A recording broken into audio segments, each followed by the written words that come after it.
Today I have a little review video for you. Today we have the Union Ultra Binding.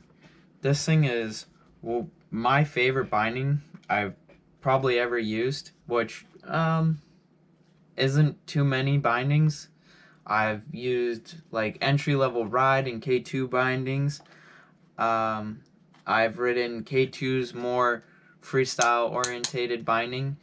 And I'm sorry, I can't remember the names of all these different bindings I had, but I know it was like their mainline 2K binding that they're still using the same design to this date. And I've been on pretty much my Rome katanas for the last 2 years. Um, I wanted, I was looking at something like the Stratas or the Flights from Union. But I wanted definitely a more freestyle binding, and then I realized that the Flights are more all mountain focused than the Stratas. So I was really looking at the Stratas, and then I was like, what are these Union Ultras? Like, they just kind of popped up, and I was trying to research them, and there's not too many reviews because they're a brand new binding, and I don't think a lot of people have really had the time to ride them yet, and these things are awesome. Like, I know 100% the hype is going crazy on these because I have seen so many people using these bindings and rocking them. And I went on Union's website yesterday and they were sold out. Hopefully they will restock these bindings. Uh, if not this year, definitely next year they will have a new stock of these. So if you're looking for a freestyle, all mountain freestyle binding, I would say definitely pick these up. If you do a lot more carving, I would say, maybe steer away from them. Like if you're hitting groomers and you're that guy that just loves speed, this might not be the binding for you. You might want something a little stiffer. I would say these bindings fit best on boards from the medium to medium stiff range. They feel best on. They are Arthur Longo's binding of choice. He had a lot of inspiration on these bindings. And he does a lot of all mountain freestyle riding. He hits big drops and does a whole bunch of crazy stuff.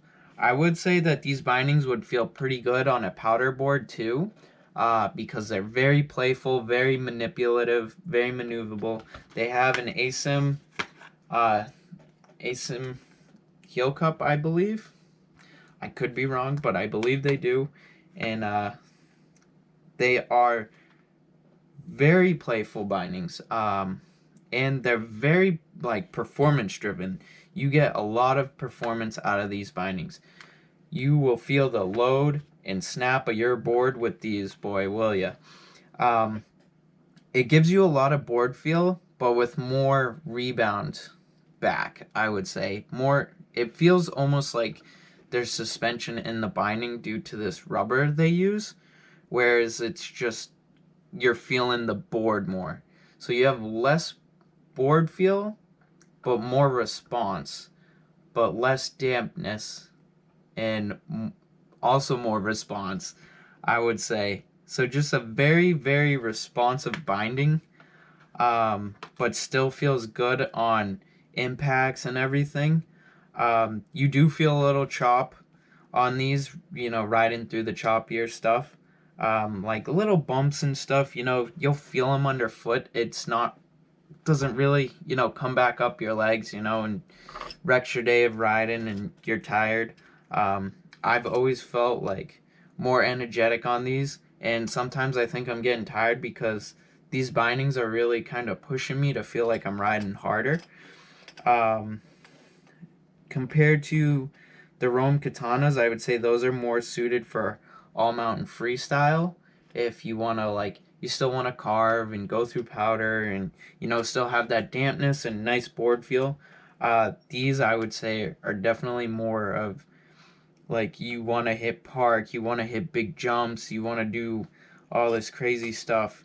And what I like about these two is they have the mini disc, which is not for everyone, but it gives you a lot more or a lot less time to move your foot and shift your weight. As soon as you shift in your weight, that mini disc is so small with the contact to the board that it's just pulling it right up. That's what it feels like. And boy, you can really get a lot of flex with these bindings. They are not like, they're super soft. Like, they feel super soft, but yet sturdy enough where you can still lay down some carbs and still ride them on a more aggressive board. I would say probably stay away from these if it's your first binding. It might be like a little bit too much for what you need, because when you get these, they're gonna make you really want to go. And sorry, I didn't mean to hiccup burp there. That was kind of gross. They'll just make you ride harder.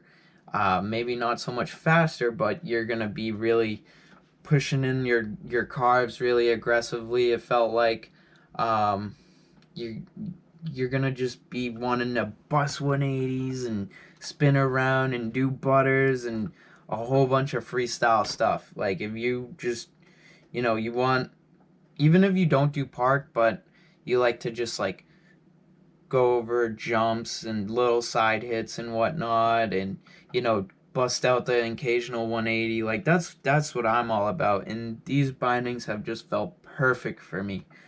And you can, I mean, if you got the skills, you can use these as a free ride binding. I just don't think that's what they were designed for. They were designed for like all mountain freestyle, I would say, for the more aggressive rider, but still, forgiving enough where maybe like a low level intermediate could get to these, and just start learning to shred, like just start getting like awesome. But definitely not the best for an entry level binding.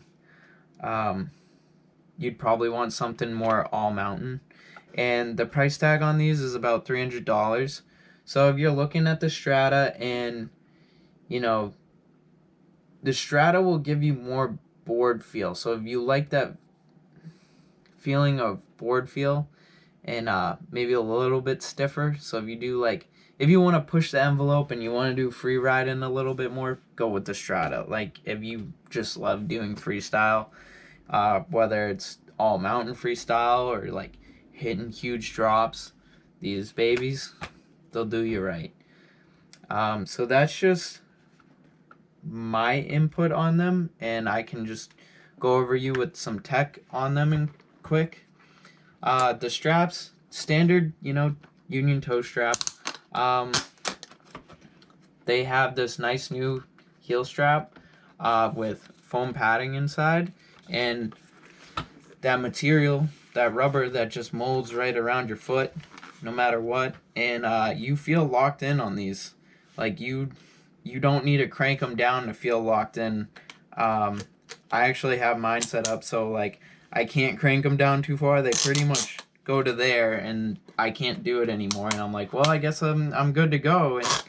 And I stay on the board. I haven't fallen off of it yet, so that's a good sign.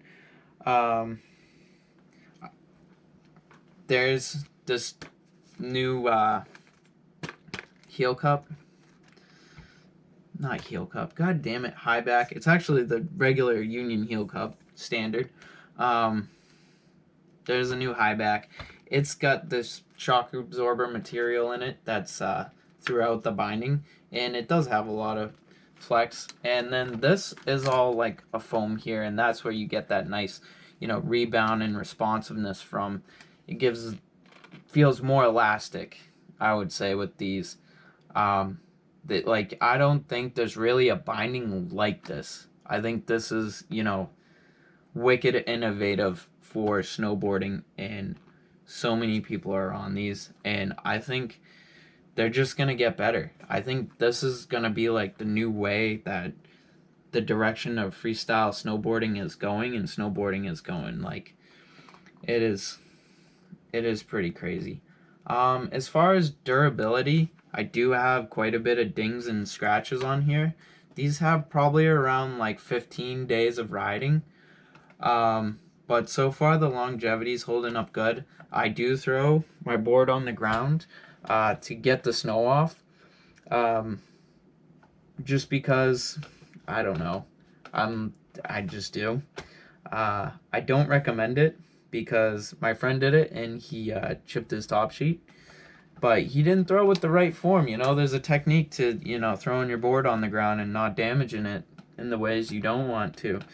But these things are tough, I would say, because I pretty much throw it on the ground and get the snow off every time. The only problem I had so far with durability is this foam started coming off. I just put some adhesive in there. It's back together.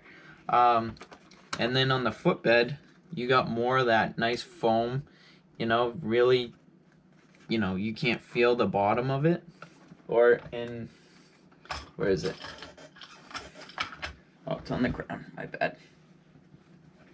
And then you have this that, kind of covers over it, so you're not stepping on your bolts, and this thing is so easy to take off. You just pretty much, just pop it off just like that. So real easy to adjust on the mountain. Two screwdrivers, you're good to go. And Union, if you are boycotting Union bindings because your straps kept falling off, they did change the design where they put a pin in it now, so that doesn't happen as much. I mean, I check my bolts every 5-10 rides, make sure, and I do swap these bindings around sometimes. I've ridden these on my LibTech box knife and also my Capita Ultra Fear, and they're both park boards, but they definitely suit a lot better on the box knife. That's how I felt, and I'll probably stick by that. I always felt like the box knife was just not the board for me. It wasn't what I wanted. I didn't think I wanted camber, and then I got these, and then I realized man, I've been using this box knife all wrong. I tried to use it more as an all mountain freestyle board instead of just a freestyle board and slapping some freestyle bindings on it. And these bindings just, they changed the game on that board. I was able to flex it more. I was able to pop higher with them, and I was still haven't been able to really throw a 360, but I'm not blaming the bindings on that. But yeah, definitely solid freestyle binding and good for all mountain freestyle. And I hope you guys got some good information out of this, because I know quite a bit of people are probably wondering, and if they come back in stock, you might want to buy them or you might not. You might be like, well, maybe they don't sound like they're for me. This is my experience with them. There's other people that might have other opinions. They might have better opinions, but I can just tell you what I've felt riding them, and what's going on with this binding and what they were made for. And I hope it gave you guys great information on them.